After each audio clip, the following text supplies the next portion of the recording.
સુરત ઉવાચ યત્ર રાત્રિઃ પ્રતેન માર્ગે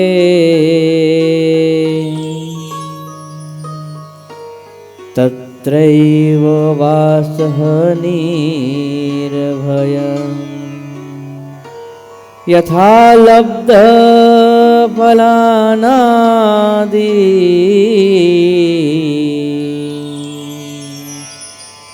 ભુંજાન કાપ્યુપાવસન.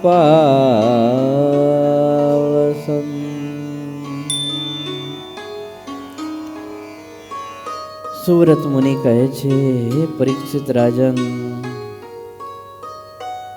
ભગવાન નીલકંઠ વર્ણી આજ વનને વિશે અદ્ભુત ચરિત્રો કરી રહ્યા છે. ગઈકાલે આપણે સરસ મજાનું ભગવાનનું ચરિત્ર જોતા કે વનને વિશે ચાલતા ચાલતા એક ગામની અંદર આવ્યા ત્યારે ગામની પનિહારીઓ પાણી ભરવા માટે આવી હતી. એ બધી ભગવાન નીલકંઠ વર્ણીને બટુક બ્રહ્મચારીને જોતી રહી ગઈ. બધાની વૃત્તિ પ્રભુએ પોતાના મનોહર સ્વરૂપની અંદર ખેંચી લીધી. એ બધી પનિહારીઓ પોતપોતાનો મત આ બટુક બ્રહ્મચારીઓ વિશે જણાવવા લાગી. તો એ પનિહારીઓની અંદર જે ચોથા નંબરની પનિહારીઓ હતી, જેણે ઘણા બધા પ્રશ્નો ભગવાન નીલકંઠ વર્ણીને પૂછ્યા. એ બધાય પ્રશ્નો, એ બધે પ્રસંગ આપણે જોવાનો બાકી હતો. બિહારીલાલજી મહારાજ પોતાની કલમે હરિલીલામૃત ગ્રંથની અંદર કંડારે છે કે ત્યારે મુનારી બોલી, પછી ત્યાં હશે લાગ ફાવ્યો, ત્યારે નાશીને આગામ આવ્યો. ત્યારે બોલી વળી એક નારી, એને પૂછીએ વાત વિચારી. એવો અંતરમાં મર્મધારી, કયો બોલો પાડા બ્રહ્મચારી.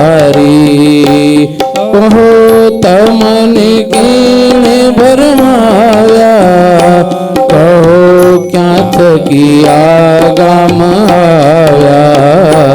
તમે વાસો હશો કીએ ગામ, કહો શું છે તમો તણું નામ. તમે જન્મ્યા તે કઈ જાત, કહો કોણ છે માત ને તાત. એ પનિહારી પોતાના હૃદયની અંદર એવો વિચાર કરે છે, આ બટુક તો બહુ દેખાવડા લાગે છે, રૂપાવડા લાગે છે, આના લલાટ ઉપર ક્રાંતિ ઝળકી રહી છે તેજની. મેં ઘણા મહાત્માઓ જોયા છે, પણ આવા મહાત્મા તો ક્યાંય જોયા નથી. આવા નાના બટુક બ્રહ્મચારી નક્કી કાં તો કોઈ કે મોકલ્યા હશે, અને કાં તો ક્યાંક દુઃખી થઈને પોતાનું ઘર છોડીને આવ્યા હશે. એટલે આજ એની સચ્ચાઈની ખાતરી કરવા માટે એ કોણ છે, કઈ રીતે આવ્યા, એના માટે ઘણા બધા પ્રશ્નો નીલકંઠ વર્ણીને પૂછે છે. વન વિચરણના ચરિત્રો જોતા એવું લાગે છે કે ભગવાન નીલકંઠ વર્ણીને વનની અંદર આટલા બધા પ્રશ્નો જો પૂછનારી હોય ને તો આ એક સ્ત્રી હશે. આટલા બધા પ્રશ્નો કોઈ પૂછ્યા હશે. પેલો પ્રશ્ન એવો પૂછે છે કે હે બાળ બ્રહ્મચારી, તમને કોઈએ ભરમાવ્યા છે? અત્યારથી આ ત્યાગીનો વેશ લીધો છે, આ વનની અંદર નિર્ભયપણે વિચરણ કરો છો, તો તમારી મતિ કે અવળી કેમ થઈ ગઈ? તમે કોઈની વાતમાં આવી ગયા છો? નહીતર નાનકડું બાળક હોય એ તો હજી પોતાના મિત્રો જોડે, સખા જોડે રમતની અંદર પરોવાયેલું હોય, પણ આ બાળકને જોયું એટલે એમ થયું કે આને નક્કી કોઈએ ભરમાયો છે. એટલે પહેલો પ્રશ્ન એ પૂછે છે કે તમને કોઈએ ભરમાવ્યા છે? બીજો પ્રશ્ન પૂછે છે કે એ બ્રહ્મચારી, તમે એ કહો કયા ગામમાંથી આવ્યા છો, અર્થાત કયા ગામના રહેવાસી તમે છો? ત્રીજો પ્રશ્ન કહે છે કે તમે વાસ વસો કીએ ગામ, તમે કયા ગામમાં અત્યારે વાસ કરો છો? આ વનની અંદર તમે વિચરણ કરો છો તો વનમાં તમે કોઈ ગામમાં તો રહેતા હશો ને, કે પછી અલગ અલગ ગામોમાં ફરો છો? ચોથો પ્રશ્ન કરે છે, કહો શું છે તમો તણું નામ, તમારું નામ શું છે? What is your name? તમારું નામ શું? વર્ણી બધા ક્વેશ્ચન સાંભળ્યા રાખે છે, પણ હવે કંઈક બોલવાની જગ્યા રાખે તો બોલે ને. આ તો પ્રશ્નોની જડી ઉપર જડી વરસાવે છે. આ જ વર્ણીને આગળ આ નારી પ્રશ્ન પૂછે છે કે હે બ્રહ્મચારી, બોલો કે તમે કઈ જાતિની અંદર જન્મ્યા છો? જન્મ તમારી કઈ જાતમાં થયો છે? તમારા માતા પિતા કોણ છે?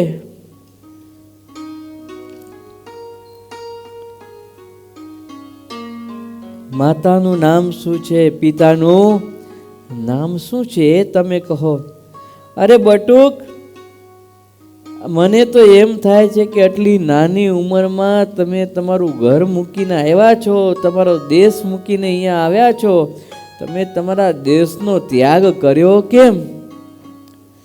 કયા કારણથી દેશનો ત્યાગ કર્યો એ તો કહો. આગળનો પ્રશ્ન પૂછે છે, અરે દેશનો ત્યાગ કર્યો તો આ જોગી જેવો વેશ કેમ ધારણ કર્યો છે?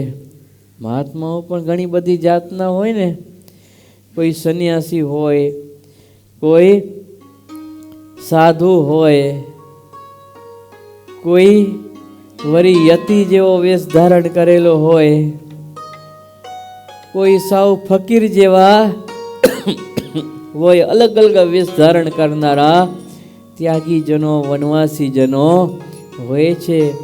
એટલે આ બટુકો બ્રહ્મચારીનો વેશ જોઈને આ નારી પ્રશ્ન એવું પૂછે છે કે આ જોગી જેવો વેશ શું કરવા ધારણ કર્યો? અને હકીકતમાં તો જે સાધુ થાય ને એ બધાય જોગી કહેવાય. જોગ સાધના કરે એને જોગી કહેવામાં આવે. નંદ સંતોએ સ્વામિનારાયણ ભગવાન માટે પણ જોગી શબ્દ વાપર્યો છે. આમ જોગી બે પ્રકારના હોય. આ ન હોય ને ઉપરનું પ્રોબ્લેમ વાળું હોય ને, માઇન્ડ પ્રોબ્લેમ, આ નથી કહેતા બહુ લાંબી છે એ નહીં. એટલે આપણે ઘણી વાર કહીને વાતો સામે હારો જોગી છે, કંઈ ખબર પડતી એ નથી, તો એને પણ જોગી કહેવાય. અને જોગ સાધતો હોય, ભગવાનને મેળવવા માટે સાધના કરતો હોય તો એને પણ જોગી કહેવામાં આવે છે. એટલે સંતોએ નથી કીર્તનમાં લખ્યું, નગર મેં જોગી આયા નીલકંઠ નામ ધરાયા, નગર મેં જોગી આયા નીલકંઠ નામ ધરાયા, तब से बड़ा है तेरा नाम, तेरा नाम, तेरा नाम जोगीड़ा, जोगीड़ा, जोगीड़ा, जोगीड़ा, जोगीड़ा, जोगीड़ा। नगर में जोगी आया, नगर में जोगी आया, नीलकंठ नाम धराया, नीलकंठ नाम धराया, सबसे बड़ा है तेरा नाम, तेरा नाम, तेरा नाम जोगीड़ा, जोगीड़ा, जोगीड़ा, जोगीड़ा, जोगीड़ा, जोगीड़ा। તારે કહેવાય જોગી જો.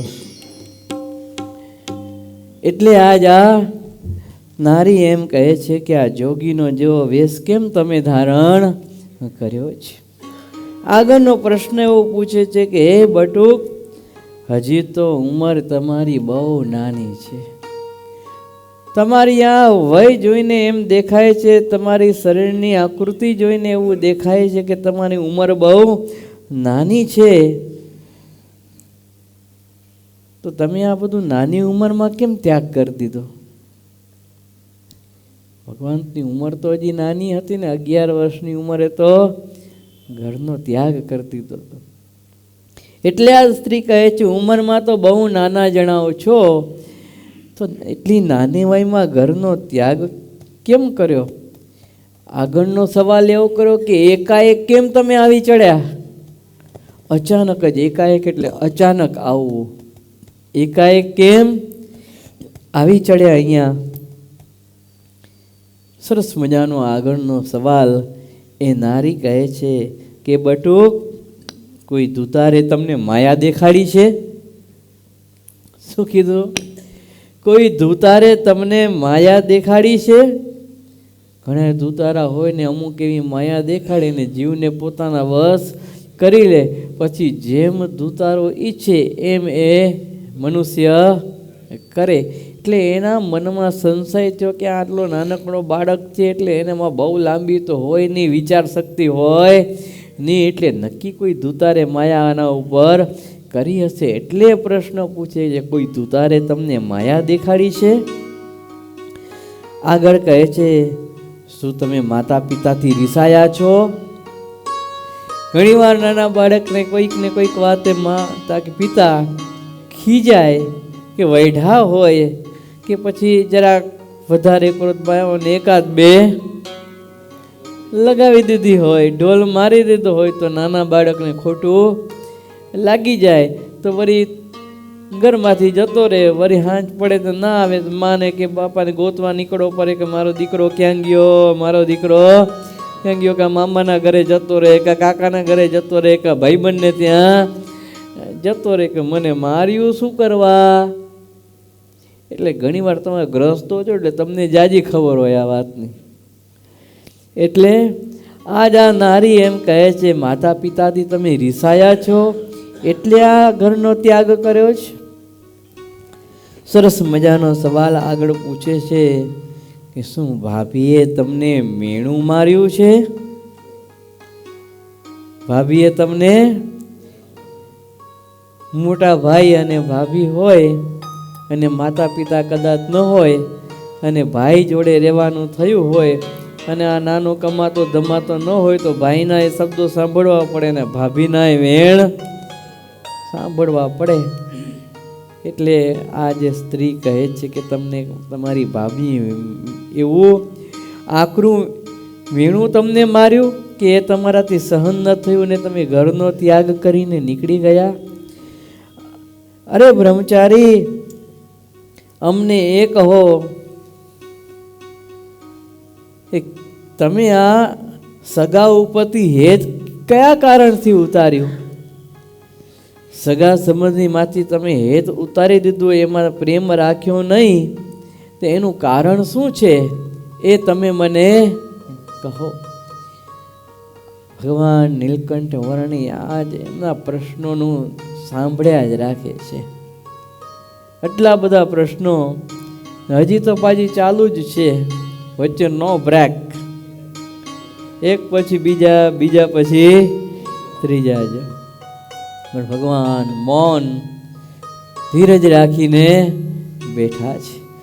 ભગવાન નીલકંઠ વર્ણિના આજ એ નારી આગળ પ્રશ્ન કરે છે કે તમારું અંગ તો અતિશય કોમળ દિશે છે, બહુ કોમળ અંગના તમે છો, નાના નતા નાજુક હતા. એ નાના બાળકનું અંગ તો કેવું કોમળ હોય, કેટલું નાજુક હોય. એટલે કહે છે કે તમારું અંગ અતિશય નાજુક દિશે છે, કોમળ જેવું દેખાય છે. તો તમે આવા વનની અંદર અલગ અલગ ફરો છો એકાકી, તો કોઈનો સંગ રાખ્યો કેમ નહીં? કોઈને હારે કેમ ન લીધા? એકલા કેમ વિચરો છો? એનો કહેવાનો મતલબ હતો કે તમને વનની અંદર કોઈ પશુ પક્ષીઓનો ભય નથી લાગતો? કોઈ ચોર ચકારનો ડર લાગતો નથી?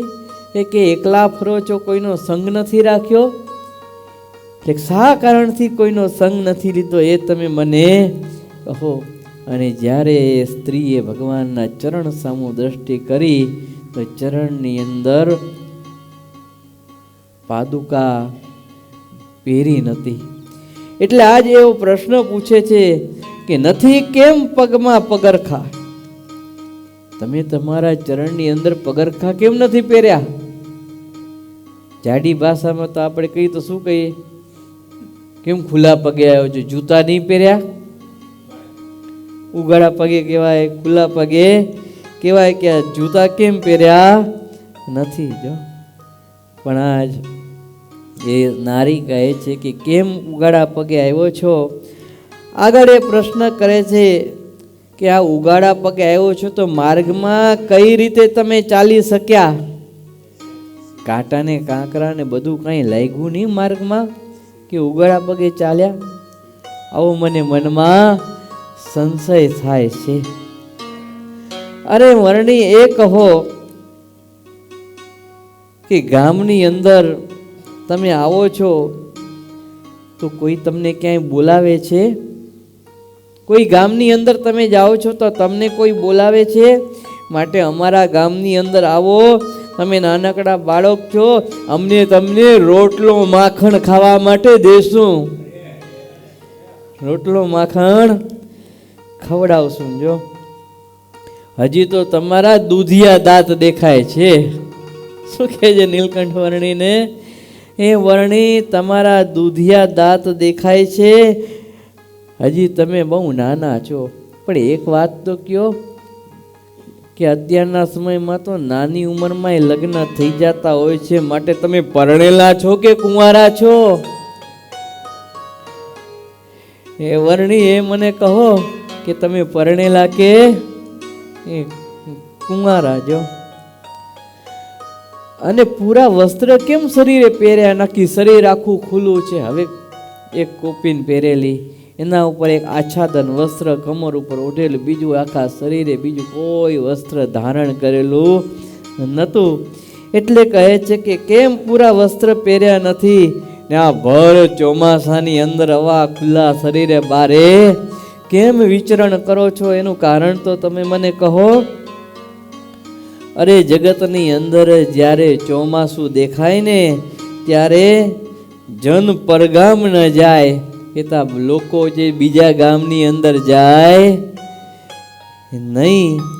જાય વેપારી પરદેશ જેહ આવે ઘેર ચોમાસે તો તેહ, રાજા જીતવા જાય વિદેશ વસે ચોમાસે આવી સ્વદેશ. કે વેપારીઓ હોય એ બીજા ગામની અંદર વેપાર કરવા માટે જાય, પણ ચોમાસું આવે ને તો એ ચોમાસું આવતાની સાથે તો પોતાના દેશમાં પાછો આવી જાય. ચોમાસામાં બીજા દેશની અંદર વિચરણ કરે નહીં, વેપાર કરે નહીં. અરે કોઈ મોટો રાજા હોય અને પોતે પોતાનું રાજ્ય વધારવા માટે બીજા અલગ અલગ રાજ્યો જીતવા માટે નીકળ્યો હોય, એના રાજાને જીતવા માટે નીકળ્યું હોય, તો ત્યારે જે ચોમાસું આવે ને તોય પોતાના રાજ્યમાં એ પાછો આવી જાય, ચોમાસામાં યુદ્ધ કરે નહીં. તો તમે કેમ ચોમાસાની અંદર ફરો છો? એનું કારણ સમજાતું નથી. જોગી પણ જાય ચાતુર્માસ, વસે એક સ્થળે સ્થિર વાસ, પંખી માણો રચી સ્થિર થાય, દૂર દેશ ચોમાસે ન જાય. જે જોગીઓ હોય, જોગ સાધતા હોય, તો એ પણ ચાતુર્માસ ચોમાસાના જે 4 મહિના કહેવાય એક સ્થાનની અંદર રહેતા હોય, અને તમે તો આ ચોમાસાની અંદર ચતુર્માસની અંદર અલગ અલગ જગ્યાએ વિચરણ કરો છો. એનું રીઝન સમજાતું નથી. અરે બટુક, પંખી માળો રચી સ્થિર થાય. અરે પંખી હોય એ પણ ચોમાસામાં ક્યાંય ઉડતું નથી, પોતાના માળામાં બેસી રહે છે, દૂર ક્યાંય જાતું નથી. તો પછી તમે નિસર્યાઓ તાવડા આમાં, એવું શું છે ઉતાવળું કામ? સાચી સાચી કહો વાત અમને, નહીં તો જવાઈએ તમને. સ્ત્રી કહે છે કે હે જોગી, સાચે સાચી તમે અમને વાત કહો કે તમે આવા ચોમાસાની અંદર એકાકી વનની અંદર ઉગાડા શરીરે એક આચ્છાદન વસ્ત્ર પહેરીને નીકળ્યા છો, એવું તે તમારી કઈ ઇમરજન્સી આવી ગઈ છે? એવું ઉતાવળું કેવું કામ આવી ગયું કે તમારે આ રીતે ઘરમાંથી બહાર નીકળવું પડ્યું? માટે જેવું હોય એવું તમે અમને કહો, સાચી વાત કહો. અમે તમારા સગાને પત્ર લખીને બોલાવશું, એને કાગળ લખશું ને એને એમ કહેશું કે જલ્દી તમે અહીંયા આવી જાઓ અને તમારા દીકરાને તમારા સગાને લઈ જાઓ. આવી ઘણીક વાતો હજી પણ એ સ્ત્રી ભગવાનને કરે છે. પણ ભક્તજનો, આજ પરમ પૂજ્ય સદગુરુ કોઠારી સ્વામી આપણી આ સભાની અંદર પધાર્યા છે. આજે એમના પણ આશીર્વાદ આપણે પ્રાપ્ત કરવાના છે. આપણું ચરિત્ર તો હજી થોડુંક બાકી છે, પણ આવતીકાલે પૂર્ણ કરશું. આજે આપણે કથાને અહીંયા વિરામ આપીએ. સહજાનંદ સ્વામી મહારાજની જય. શ્રીપતિમ શ્રીધરમ સર્વદેવેશ્વરમ ભક્તિધર્માત્મજમ વાસુદેવમ હરિમ માધવમ કેશવમ કામદમ કારણમ શ્રી સ્વામિનારાયણમ નીલકંઠમ ભજે.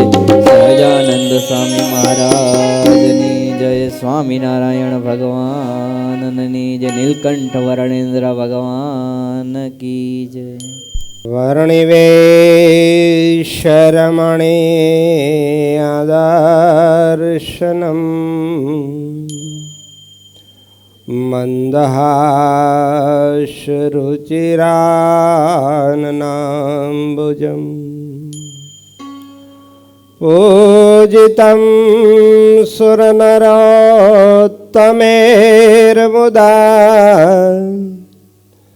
ધર્મનંદનમહં વિચિંતયે. બોલો શ્રી સ્વામિનારાયણ ભગવાનની જય. શ્રી હરિકૃષ્ણ મહારાજની જય. શ્રી ગોપીનાથજી મહારાજની જય. શ્રી લક્ષ્મીનારાયણ દેવની જય. શ્રી નારાયણ મુનિદેવની જય.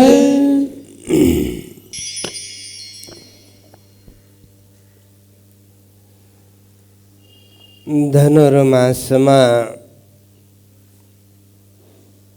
વહેલા ઉઠી સૌ સંતો ભક્તોને ભજન કરતા જોઈ અતિ પ્રસન્ન થઈ રહેલા અને કરુણા દ્રષ્ટિથી આપણને સૌને નિહાળી રહેલા આપણા સર્વેના ઉપાસ્ય ઇષ્ટદેવ ભગવાન શ્રી સ્વામિનારાયણ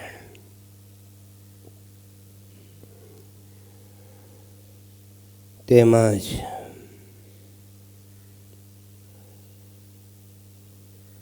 આપણા સૌને આવું ભજન કથા કીર્તન કરતા જોઈ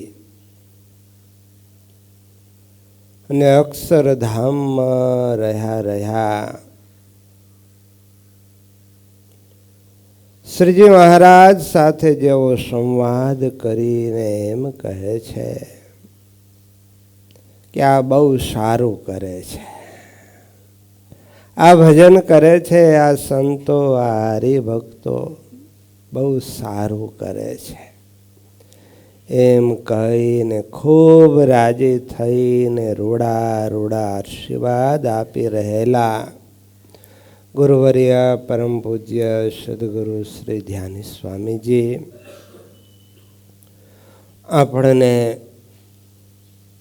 સત્સંગી જીવનના માધ્યમથી ભગવાન નીલકંઠ વર્ણિની વન વિચરણની અદ્ભુત કથાનું શ્રવણ કરાવી રહેલા સાહિત્યાચાર્ય શ્રી નિર્ભયદાસજી સ્વામી સદગુરુ શ્રી ધર્મ રક્ષકદાસજી સ્વામી આદિ સર્વે બ્રહ્મનિષ્ઠ સંતો તથા પ્રત્યક્ષ તથા લાઈવ ટેલિકાસ્ટના માધ્યમથી આ ધૂન તથા કથા વાર્તાનો લાભ લઈ રહેલા સૌ ભાવિક ભક્તજનોને ભાવથી જય સ્વામિનારાયણ. કેમ બધા હરિભક્તો મજામાં? શ્રીજી મહારાજે આપણા ઉપર ઘણી દયા કરી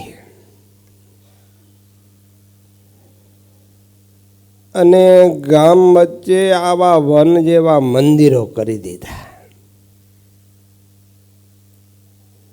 ભગવાન પોતે છપૈયાપુરને વિશે પ્રગટ થયા.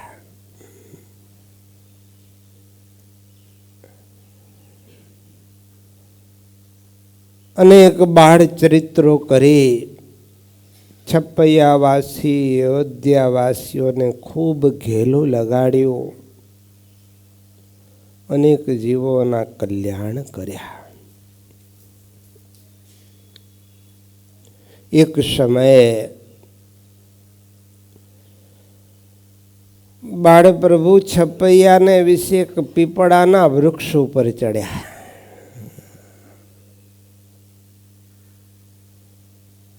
વસરામ મામા ત્યાંથી નીકળ્યા, ઘનશ્યામને જોઈને કહે છે, અરે ઘનશ્યામ, આ પીપળાના વૃક્ષ ઉપર કેમ ચડ્યા છો?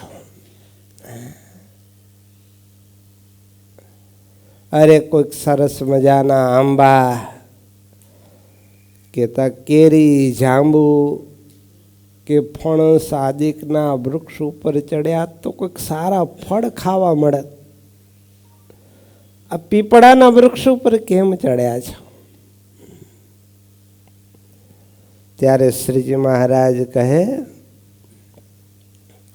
અમે કઈ આવા લૌકિક ફળ ખાવા માટે આ વૃક્ષ ઉપર નથી ચડ્યા, પણ મામા અમે તો એ જોઈએ છીએ કે મુમુક્ષ રૂપી ફળ કઈ દિશામાં છે એ જોવા માટે ચડ્યા છીએ. ભગવાને પ્રથમ તો સમગ્ર ભારત દેશ ઉપર નજર કરી. ભગવાને વિચાર્યું, ભારત ભૂમિ મોક્ષ ભૂમિ છે, તીર્થની ભૂમિ છે, પણ અત્યારે અધર્મ ખૂબ કળિયુગની સહાયતાથી ફૂલ્યો ફાલ્યો છે. તો મારે એ તીર્થોમાં ફરી જે દંભી સાધુનો વેશ ધારી અને પાખંડ કરતા અધર્મીઓ, એ બધાનો નાશ કરવો, પૃથ્વી ઉપરથી અધર્મનું ઉત્થાપન કરી ધર્મનું સ્થાપન કરવું, અને સાથે સાથે હજારો યુગોથી જન્મોથી તપસ્યા કરી રહેલા, મને મેળવવા માટે સાધના કરી રહેલા યોગીઓ, તપસ્વીઓ, આ બધાયનું મારે કલ્યાણ કરવું છે. આ બધાયને મારા સ્વરૂપનું જ્ઞાન આપવું છે. અને પછી ભગવાને વિશેષમાં આ ગુજરાત, કચ્છ, કાઠિયાવાડ તરફ દ્રષ્ટિ કરી. ભગવાન કે અત્યારે ઘણા બધા મુમુક્ષુ જીવો ત્યાં છે, એ બધાને મારે કલ્યાણ કરવું છે.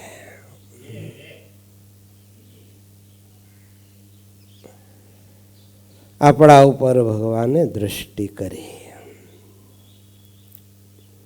ને એ રીતે ભગવાને મામાને જવાબ આપ્યો. અને પછી ભગવાન એ પીપળાના વૃક્ષ ઉપરથી નીચે ઉતર્યા. વનમાં જવાનો તીવ્ર સંકલ્પ છે. જનોએ આપી ભગવાનને તે વખતે પણ બળવો દોડે ને ભગવાન દોડ્યા. નક્કી કર્યું પાછું વળવું નથી, પણ મામાએ પાછળ દોડીને ખૂબ વાર્યા, વળતા નહોતા. છેવટ કહ્યું, માત પિતાનું તો જુઓ, તમારે વનમાં જવું હોય તો જાજો, પણ માત પિતાને સુખ આપી અને દિવ્ય ગતિ આપીને જાઓ. એટલે માત પિતાનું નામ પડતા ભગવાન નીલકંઠ વર્ણી પાછા વળ્યા. માત પિતાને પોતાના સ્વરૂપનું દિવ્ય જ્ઞાન કરાવી દિવ્ય ગતિ આપી. ત્યાર પછી ભગવાને વનની વાટ પકડી છે અને વનને વિશે ભગવાને ઘણા બધા અદ્ભુત અદ્ભુત ચરિત્ર કર્યા. એ બધાય આપણા માટે કલ્યાણકારી છે. 11 વર્ષની વયે પ્રભુએ વનની વાટ પકડી.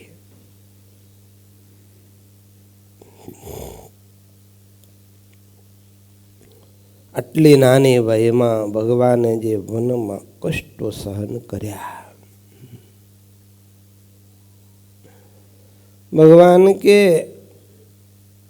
દેહ રહે નહીં હો, હા, બીજા કોઈથી આવું થાય નહીં, પણ આ તો પુરુષોત્તમ નારાયણ હતા. પણ એ ભગવાને વન વિચરણ કર્યું, અદ્ભુત અદ્ભુત ચરિત્રો કર્યા, લીલાઓ કરી. એ બધું તપ કરી અને એનું ફળ આપણને આપ્યું.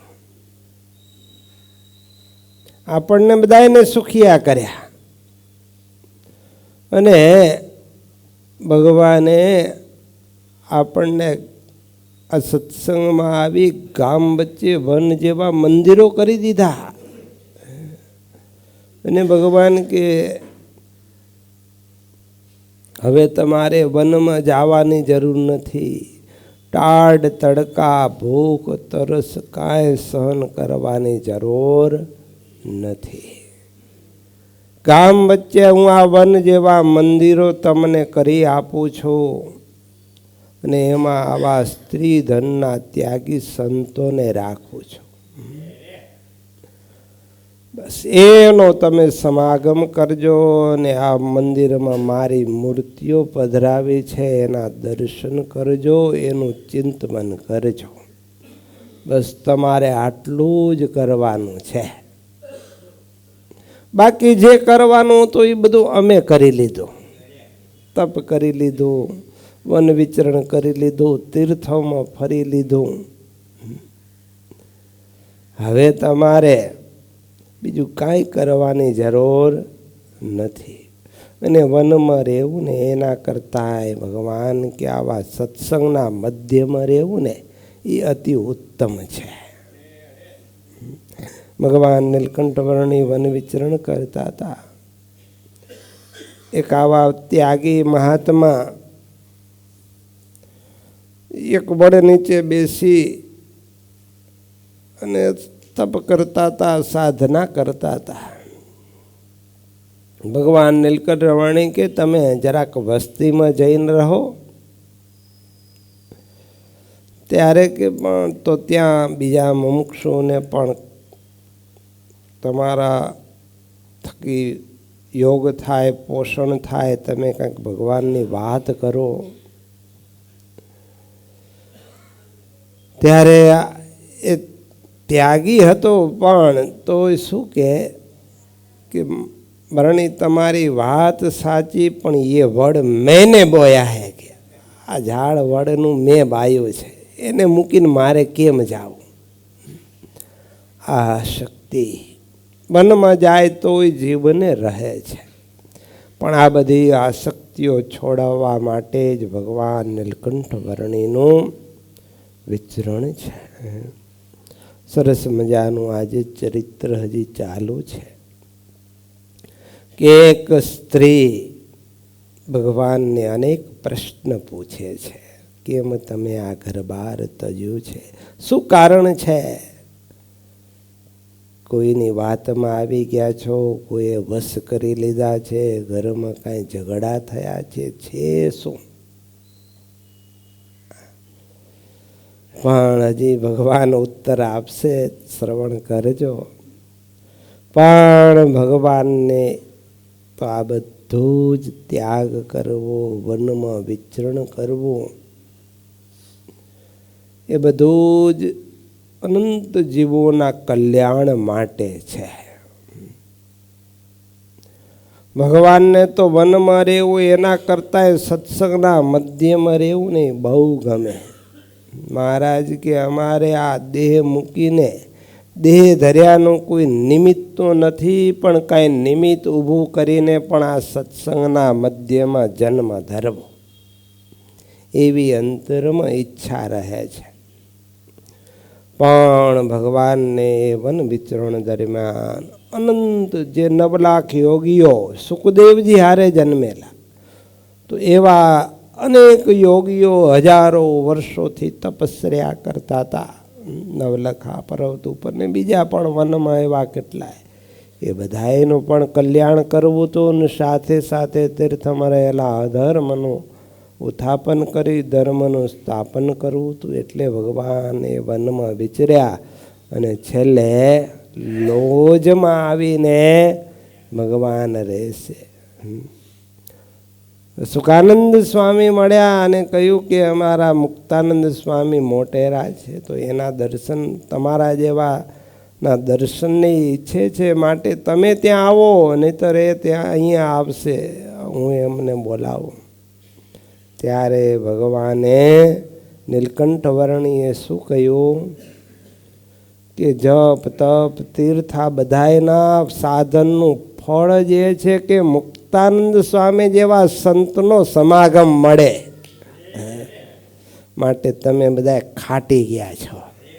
કેટલા જપ તપ વ્રત અનેક જન્મના ફળ સ્વરૂપે આ સમાગમ મળ્યો છે. આવું રુસ્તમ બાગ જેવું પવિત્ર પ્રસાદીનું સ્થાન, એમાં આવી મૂર્તિઓ જોતાં જ ચિત્ત ચોંટી જાય. અને આવા બ્રહ્મનિષ્ઠ સંતોનો સમાગમ, આવા ચરિત્રો બધાયના ખરેખર બહુ મોટા ભાગ્ય છે કે આપણે આથી પૂર્વે અનેક જન્મમાં કંઈક જપ તપ વ્રત તીર્થાદિક સાધનો કર્યા છે, એના ફળ સ્વરૂપે આપણને આ સમાગમ મળ્યો છે. તો તમે બધાએ ખૂબ મોટી સંખ્યામાં ખૂબ શ્રદ્ધા રાખી અને વહેલી સવારથી મંગળ આરતી કરી ધૂન મહામંત્રની કરો છો અને આવી કથા વાર્તા કરો છો. આ જોઈને મહારાજને મુક્તો બહુ રાજી થાય, કારણ કે મનુષ્ય જન્મને પામે ને કરીને કરવાનું આ છે. એકવાર આવી રીતે સંતો ભક્તો બધાએ મળીને ધૂન કથા કીર્તન સવારમાં વહેલા ઉઠીને કરતા હતા. સુખાનંદ સ્વામી મહારાજના લૈયા એ સભામાં બિરાજમાન હતા, મનુષ્યાકૃતિ હયાત હતા અને સભામાં વિરાજમાન હતા. અને સ્વામીએ પછી સભામાં વાત કરી કે આપણને બધાને આવું ભજન કરતા જોઈ, ધૂન કરતા જોઈ, કથા કીર્તન કરતા જોઈ અને અક્ષરધામમાં મહારાજ બહુ રાજી થાય છે ને ગોપાળાનંદ સ્વામી આદિક મુક્તો આગળ એમ વાત કરે છે કે આ બહુ સારું કરે છે. લ્યો, બહુ પ્રસન્ન થઈને એમ કહે કે આ બહુ સારું કરે, આવું ધૂન કરે, આ ભજન કરે તો એનાથી ભગવાન બહુ રાજી થાય. અને એ રીતે મુક્તો પણ રાજી થઈને ખૂબ આશીર્વાદ આપે છે અને કહે છે કે ખરેખર આ મનુષ્ય જન્મનું ફળ તમે ખરું પ્રાપ્ત કર્યું છે. આજે ગુરુવર્ય ધ્યાની સ્વામીજી પણ બહુ રાજી થઈ અને એમ કહેતા હશે, બહુ સારું કરો છો તમે, અમારો દાખલો સફળ કર્યો કે અમે જે ઈચ્છતા હતા એ તમે કરો છો. બસ વાલા ભક્તો, કરીને આજ કરવાનું છે ને ભગવાનની કૃપા તો જુઓ.